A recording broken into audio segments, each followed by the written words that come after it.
وَلَهُمْ فِيهَا أَزْوَاجٌ مُطَهَّرَةٌ وَهُمْ فِيهَا خَالِدُونَ، اور ان کے لیے جنت میں پاکیزہ عورتیں ہیں اور وہ لوگ اس میں ہمیشہ رہیں گے۔ اس سے پہلے کی ویڈیو میں پورا اس کا تفصیل اور ترجمہ گزر چکا ہے۔ کچھ لوگ اعتراض کرتے ہیں کہ جنت میں مردوں کو حوریں اور عورتیں ملیں گی، عورت کو کیا ملے گا؟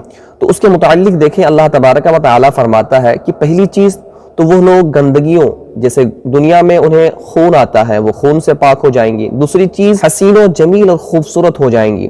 تیسری چیز مردوں کو جو حور اللہ تبارک و تعالی عطا فرمائے گا، ان حور کی یہ عورتیں سردار ہوں گی۔ چوتھی چیز، ہر پاکیزہ عورت کی خواہش یہی رہتی ہے اپنے شوہر کے علاوہ کسی اور کے پاس نہ جائے، اور وہ سب سے زیادہ خوبصورت ہو، اور جو خراب عورت ہوتی ہے اس کی خواہش ہوتی ہے کہ اس کا تعلق 10 مردوں سے ہو۔ تو جو اعتراض کرتی ہیں، مجھے ان سے پوچھنا ہے کہ آپ کا تعلق کس قبیلے سے